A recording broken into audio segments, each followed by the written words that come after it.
Hi everyone, welcome to the webinar. We have Paul Appel with us. It's nice of him to join us and tell us some more information on how to read contracts and really push them forward so they can help you instead of hurting you. Gershon, did you want to give a quick intro to Imperial Advisory? Sure. For starters, thank you, Shelby, for putting this and lots of other wonderful things together. Thank you for all of your help, and thank you all for joining us today. I am the founder and managing partner of Imperial Advisory. We are a fractional CFO firm, so we basically provide part-time CFOs to companies that need a CFO but don't necessarily need one full-time. In large organizations, the CFO is often the CEO's most trusted advisors, but for companies not quite at the size where they need a full-time CFO, using a fractional or part-time CFO gives them the same sort of strategic guidance and benefits for as much time a week or a month as they need. By bringing an experienced CFO onto a team, companies get CEOs and leadership get to spend less time worrying about strategic financial decisions and focus on growing the business and boosting sales, profits, and the other things that they're more closely involved with. We've got an amazing team. Besides for me, all of our CFOs have over 30 years of experience, and many of them have served in other roles like CEO or COO. And that's the story. We have an amazing team. But that kind of segues into why we have Paul here today, because at Imperial Advisory, we obviously work on finance and numbers and strategy, but strategy takes on more than just the financial side of it. And we like to help our clients and the world learn more about other important topics in business. And we'll often have HR or marketing related. And this time we have the legal angle. Paul's going to tell you how, if you grow your business, but you're not protected, you don't have insurance, you don't have the right documents, you could end up in a lot of trouble and you end up losing lots of money that way. So anyway, I'm not going to give away all the secrets, but we're very pleased to have Paul here. I've known Paul for a while, always been very impressed. And Paul's going to tell us a little bit more about how to protect your business on the legal side. Without further ado, Paul. Thank you. Thanks, Gershon. I'd like to start out by making an admission. There are few things as boring as a contract. That's the reality. Except for one thing, a bad contract can destroy your business. That will catch your attention. So other than that one little thing, we're wasting our time. But if you think that may be relevant, it's useful to listen. Start out with, what is a contract? Well, if I go to a store and I buy a cup of coffee for $1.50, the store has offered to sell me a cup for $1.50. I have accepted. When I pay him, he gets the money, I get the coffee, we've exchanged consideration. That is a contract. It's not what we're talking about here, but that, just understand, a contract is something that basic. But what is the purpose of a contract? And we're talking about, obviously, complex contracts. And it's not so you can go to court and you can sue someone and you win. A good contract hopefully will help you avoid going to court. It's a discipline. When you sit down and you get two professionals negotiate a complex contract, what you do is you get paranoid. You think through all the bad things that could happen. And one of the skills you develop here is knowing all the bad stuff. That becomes very valuable because you can anticipate what's going to happen. And when you see this potential bad stuff, you figure out how to resolve it ahead of time while everybody's friendly, and you put it in writing. So down the road, something happens, and there's a problem. You point to the paragraph and say, that's how we resolve it, and it's done. If you don't do that, you can have a lot of problems. Classical example is a partnership. You've got a partner, best friends, and by the way, if I tell stories, they're all true. So best friends, they know each other forever. They don't need it because they're good buddies. They're going to trust each other. But when one leaves, there's a question of valuation of the business. and all kinds of hell can break loose. I have seen businesses fail, successful businesses, because they couldn't agree on a valuation. If you have a partnership agreement ahead of time, the main thing you put together is the valuation. You have a mechanism, and that mechanism will see you through so that when he leaves, you go through the steps, it's friendly, it's economical, it's business-like, and you're good. The reality is you can't anticipate everything. Here's a story, again, true story.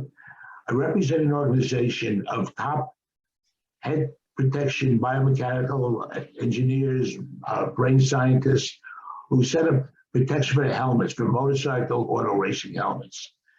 And they set up neutral standards. If it passes, we certify. If it doesn't pass, we don't certify.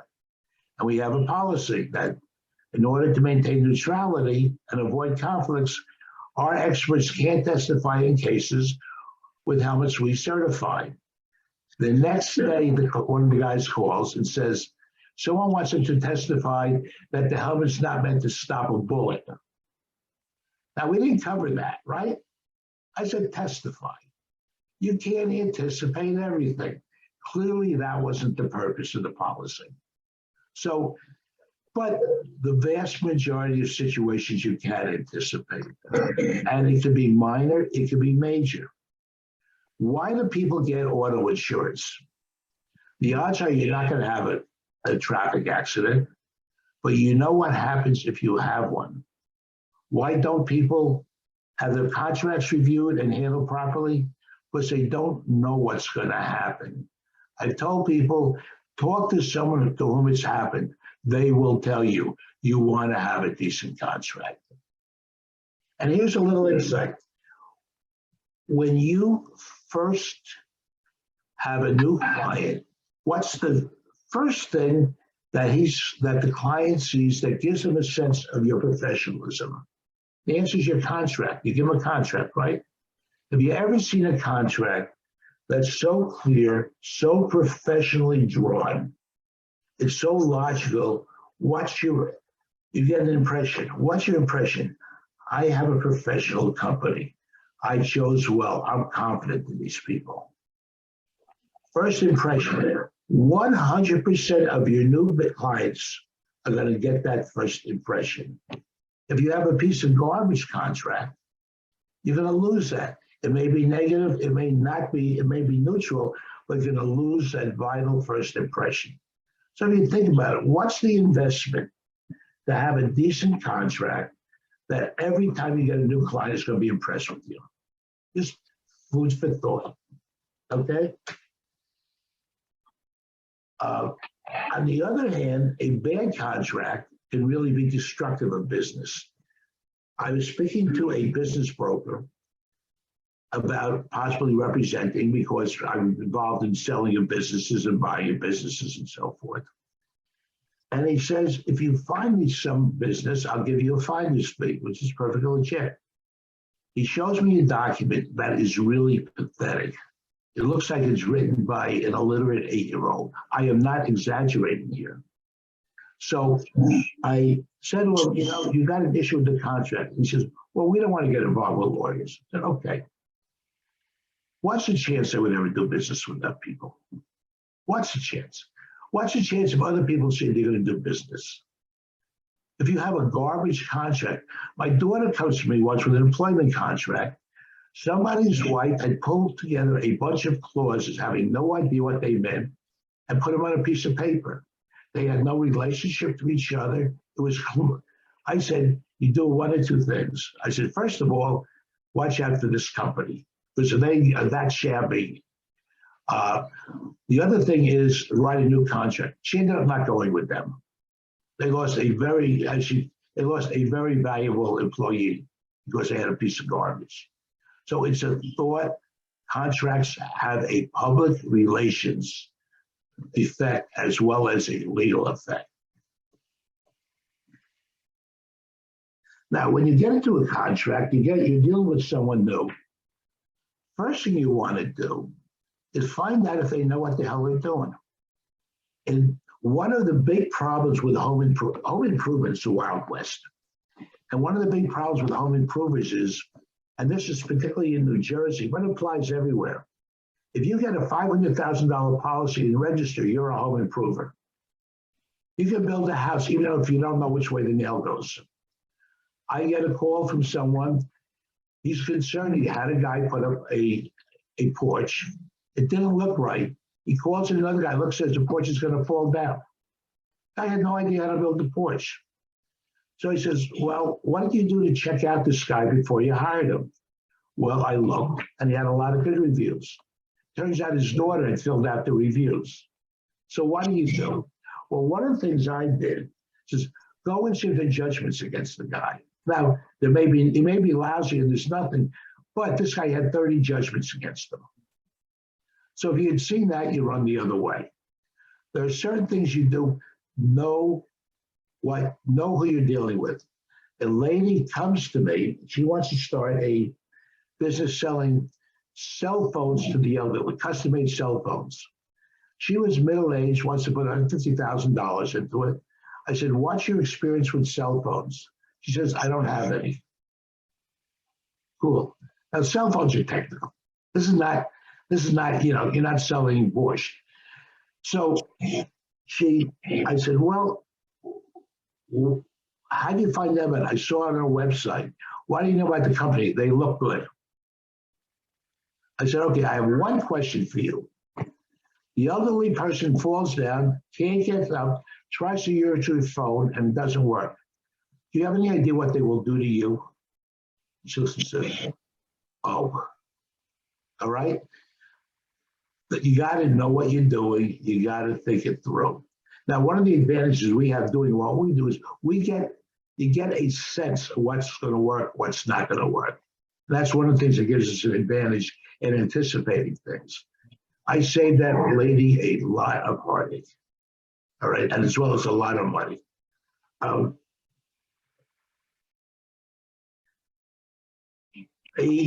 As a businessman, you're not going to understand all the vagaries and the subtleties of contracts. You're not supposed to. It's not your job. But you still have it within your power to determine what is a bad contract, something unacceptable. Start out with this. Show a contract to a friend and say, can you tell me what my deal is? Without saying anything. If he can't tell you the deal, there's a problem with the contract.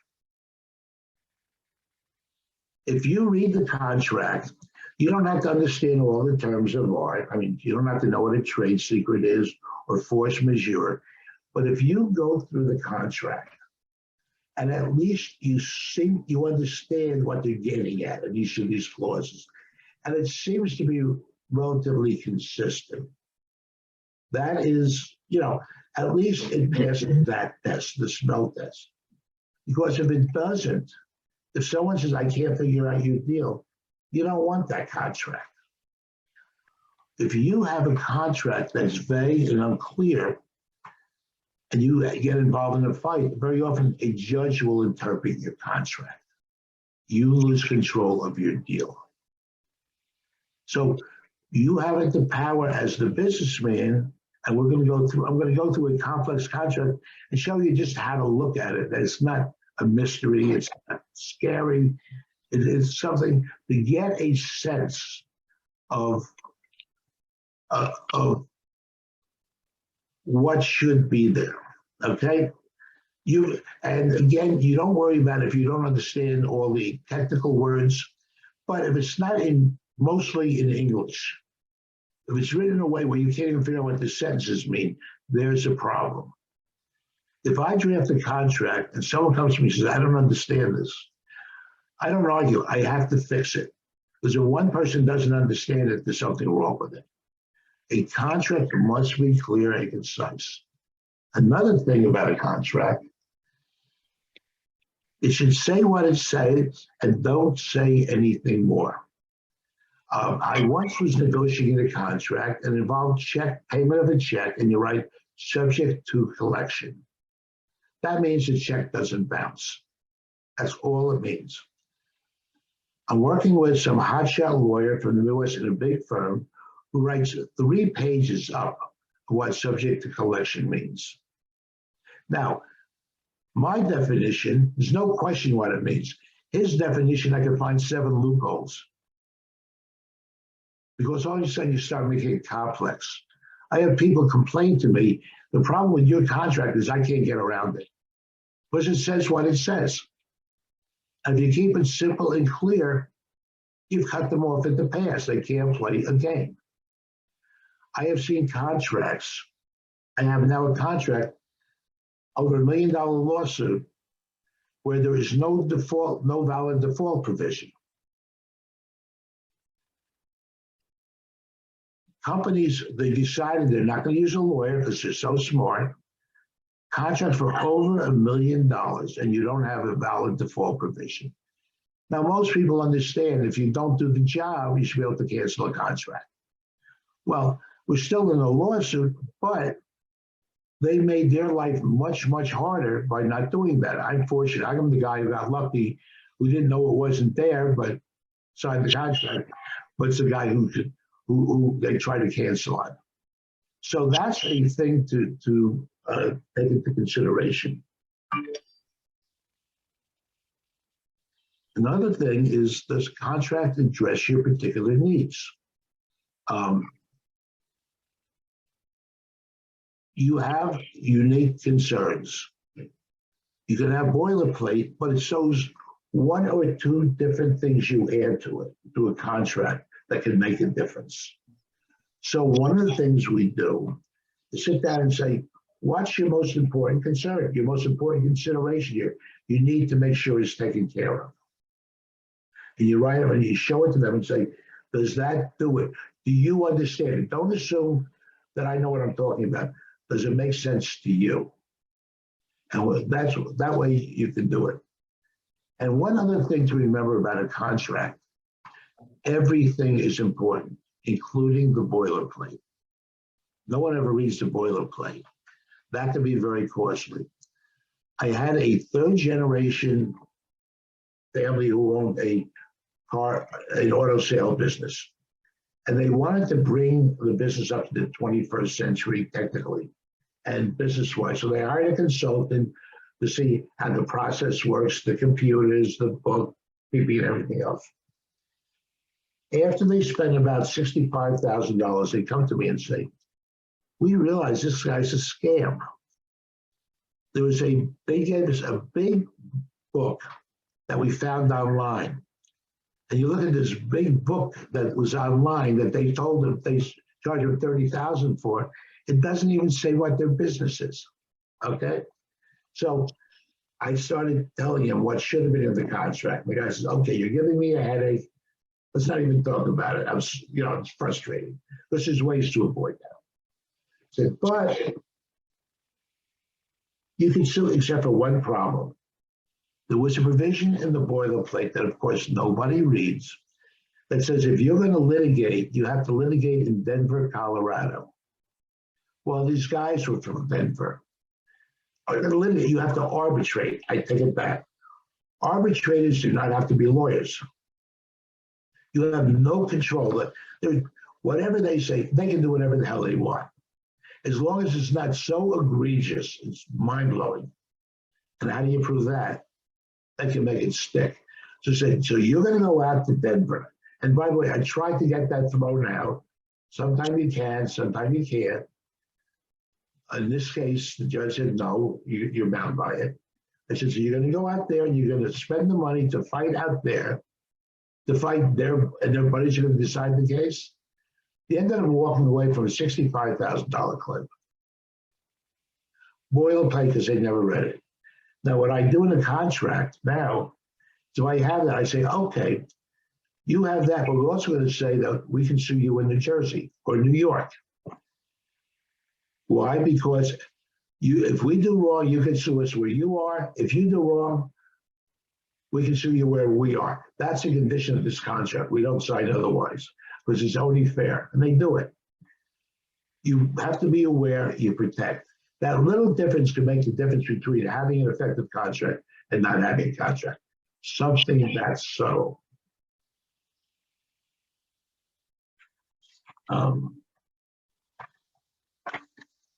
And basically, that's it. Now, I have a contract I will go through. Let me just give you a sense of what's Paul. up. Yeah, Why don't we take a break for a second, see if anyone has any questions? sure. Okay, sure. Does anyone have any questions? I guess I've told everybody everything. Oh, I guess one follow-up, and this might be just because I'm pretty early in my career. I only have like a year in marketing, but what exactly is the boilerplate in a contract? Like, what would you describe as the boilerplate? those are the standard clauses where you can sue, that you can't assign the contract, that the contract is the entire document. Those are things that appear, you use the same boilerplate for every contract. So yeah, let me pull this, let me see if I can find this, and I'll give you a list of some of the boilerplates. And this is something, it's useful to know. Hold on. It's like a template. So it's basically right, like a Paul? template. Yeah. Yeah, it's the stuff that never,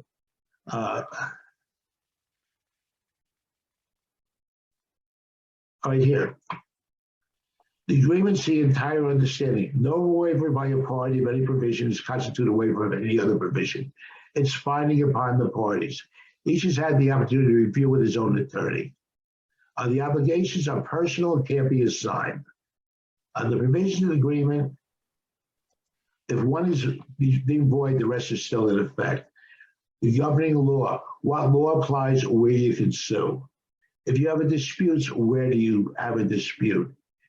The agreement supersedes all other communications, and if it's not in the agreement, it doesn't exist and can be signed in counterparts. That's my standard boilerplate. And I use it in every contract. So that's why they call it boilerplate. And it saves a lot of, you know, a lot of problems and confusion. Does anybody else have any other? I don't have a question, but I have a comment.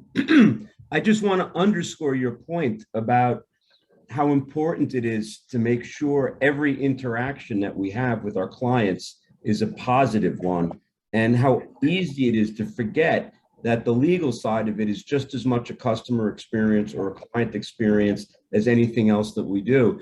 And what used to drive me crazy in this situation when people would say to me, oh yeah, my attorney made me do it. And I would basically come back and say, no. You pay your attorney does what you tell them to do. So I don't buy that. And you right off the bat, you got this contentious relationship because of the language that's in the contract. So I just wanted to underscore, I thought that was a phenomenal point and often so overlooked. And you know, another point too, as the attorney, your job is to make the deal work if possible. Your job is not to make a problem. If there's an issue, your job is to figure out how to resolve it. It's not to say this. Now, I had one, for example, where someone lost their financing and the other guy was going to try to do it. I said, that's not going to work. You mean you're going to have a default? That's a business issue. But we try to make the deals work if we can. Oh, here's one other point that I left out, and this is also very important. You're negotiating with someone. If you have a really hard problem reaching an agreement with them, maybe they're not the people you want to do business with. If they're so stubborn about everything and so unwilling to work with you and compromise, you may be better off walking away. That's absolutely as valuable a piece of information and a decision as getting a good partner. But what's worse than getting in bed with a bad partner? So that's really that's another food for thought. But I think, and you picked up on what I said. The confidence building in the client is important. If the client comes in and says, you know what, I'm comfortable with you, I believe you, I trust you, because I see what you gave me. Think about how much easier it is to function together, to develop a positive relationship together. And the attorney-client relationship is very personal, it's very individualistic. There's real trust involved here. And so anything you can do to establish the trust is really important. It's a major point. Does anybody have any other questions? Question, just for, I'm sorry. Yeah, I was gonna ask you a quick question. Sure. How frequent is it to have multiple jurisdictions named in the It's way that not. you just described? It's not because people don't think of it. But I'm aware of it, and so I do it. Okay? When you think about it, how do you negotiate against it? Guys, I had never heard of it. I said, so what? Think about it. It's fair. If you're never going to do anything wrong, right? So you're not going to be afraid to let me sue you here, but you're always going to be perfect, right? What's you going to say? I What's you hear. gonna say? I like it.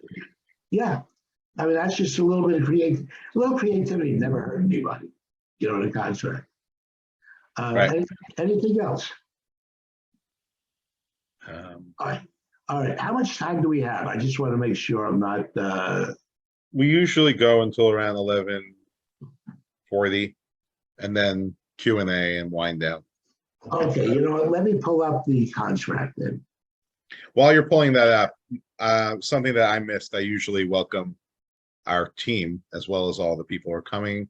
And so I want to welcome Jim, who's one of our CFOs, Ken, who runs FP&A for us. We have somebody else who says Imperial Advisory. I don't know who that is. And then Bob, who joined, who was an excellent member of our team. He was our first CFO besides for me. And now he's moved on to other fun stuff, but he joined us and asked questions. So thank you, Bob. All right. I'm going to go through. We have about 10 minutes. There's dozens and dozens of kinds of contracts. You have relationship contracts, partnership, LC, shareholder, consulting, commission, franchise, transfer of property, sale of the business. You got all kinds of different contracts. You have all kinds of contract provisions. And each one of these contracts has different considerations. So I'm going to just give you a consulting agreement that's a little unusual, just to give you a sense of how you can look at a contract that's written in English and understand enough to get a feel for what it is. It's a consulting agreement. Well, consulting agreement means someone acts independently and works with you as a consultant by definition. So the first thing you do is you talk about what he's going to do. Is this guy had a title? I like to say he's a fiduciary because that means he has to put the company ahead of his business, of his own interests. And because he's a consultant, we put down that the company can tell him what he needs to do as long as it's consistent with the overall scope of his duties. And if you read that, you get a pretty clear idea what he's going to do. You don't have to have a lot of experience to know that you see the deal there. It doesn't have to be gibberish. It's not in legalese. It's straight. It's English. Compensation. This is unusual in this case. He doesn't get any money. He gets a share of stock with vesting rights. Now, why? Because that was the deal they want. You could have it for money. You could have, it's whatever the deal is. I'm not making the deal. I'm reflecting the deal. I'm just asking questions to make sure the deal is clear so it makes sense for everybody. When does it vest? How does it vest?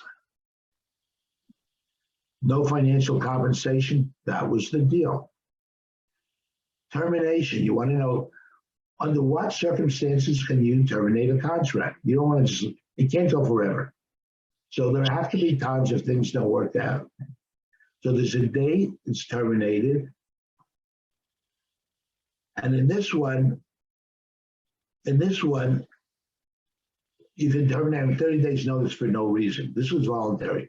You also have a lot of agreements that are terminated for a cause, and you want to be pretty specific of what the cause is. I mean, material failure to perform, things along those lines. Independent contractor, this is vital. Uber just got hit by $100 billion fine in New Jersey We're calling people independent contractors when it said they were employees. This is a big deal. And you want to make sure that if you have people who are working for you and you call them independent contractors, that you can justify that. The states hit very hard. They really penalize you if you screw around.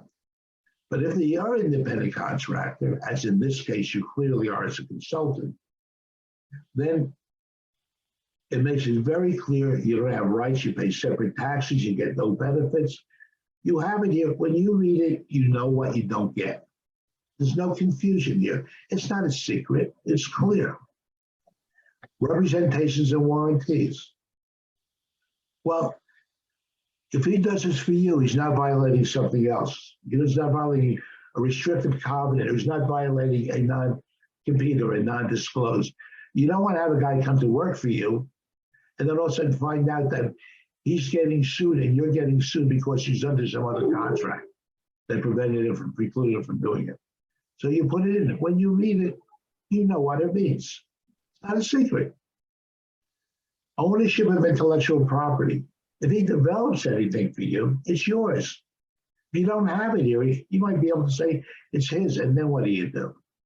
So they have there's a technical term, work made for hire, that if he does it while he's in your, I say, quote, employed, this is a consulting, but in that concept, on your nickel, it's yours. Important to have that there.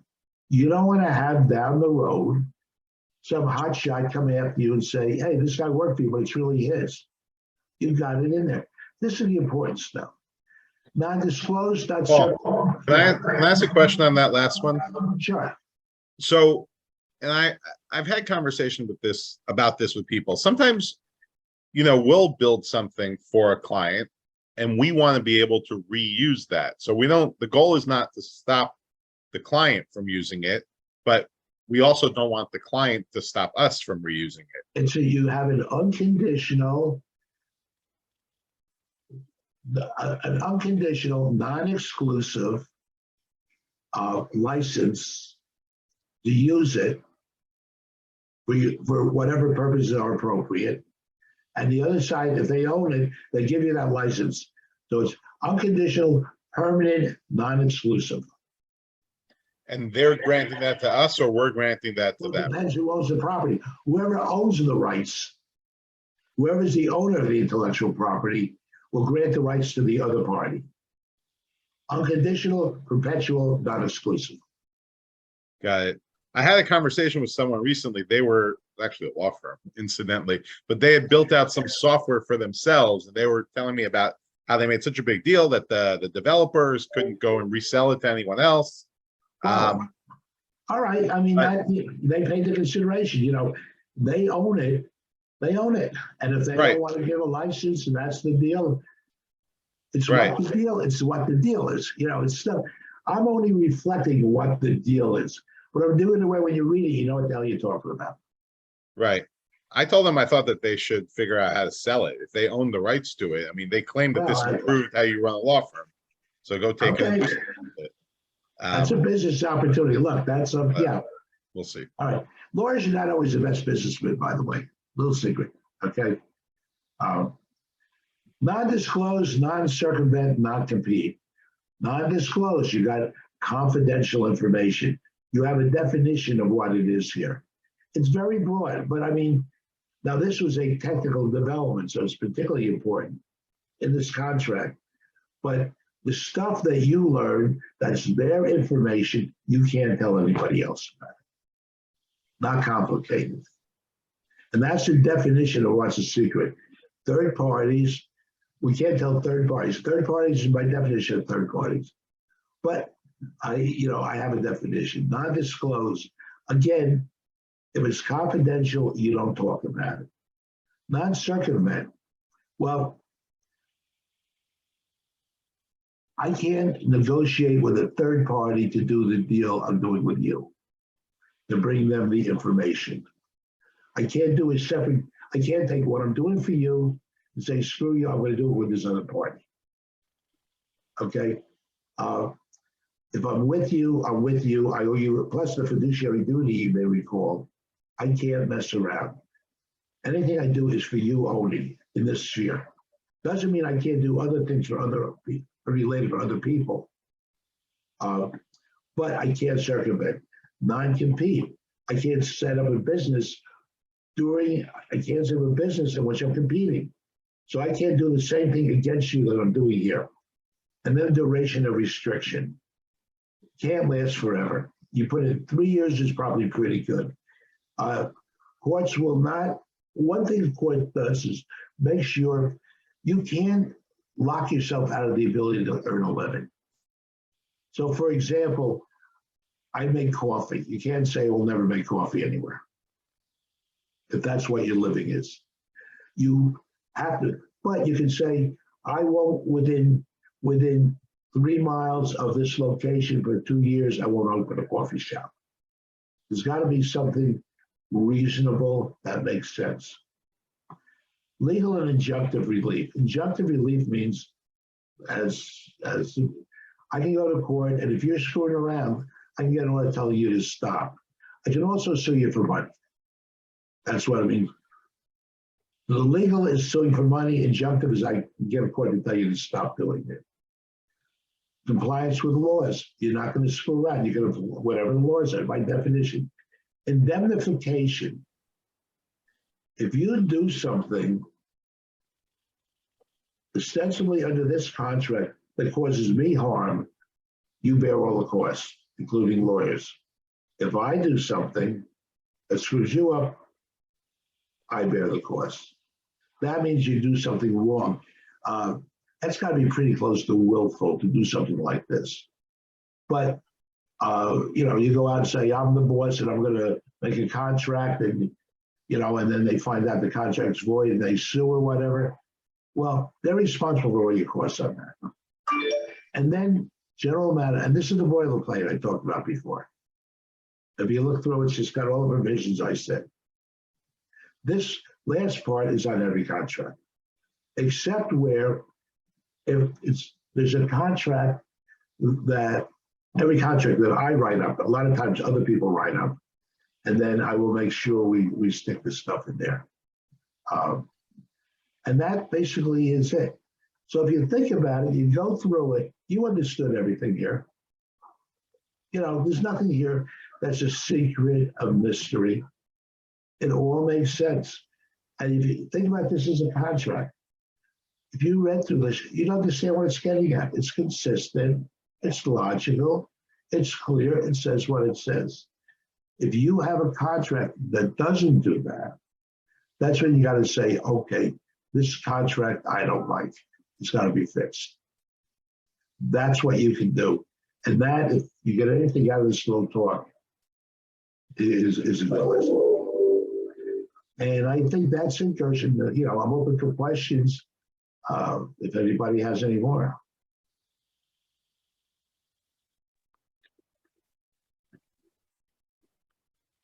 When you were talking about the non-circumvent, Yeah. Isn't it appropriate at that point to put some sort of remedy clause in the contract also to? That's the injunction and legal relief provision.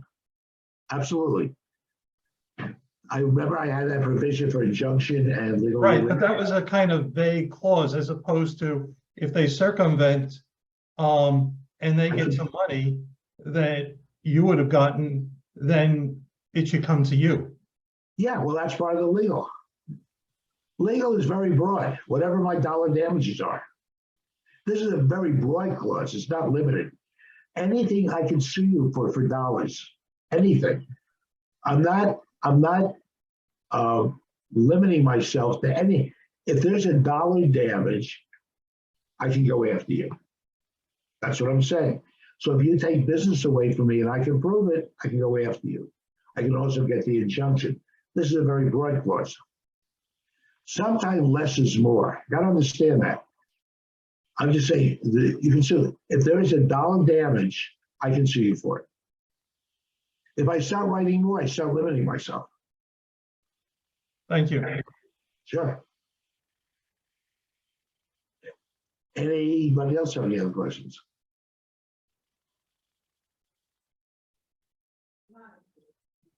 All right, well, thank you for listening. Thank you. Thank you, Paul. Thank you for sharing your insights with us. We've got a little survey up here. If you can answer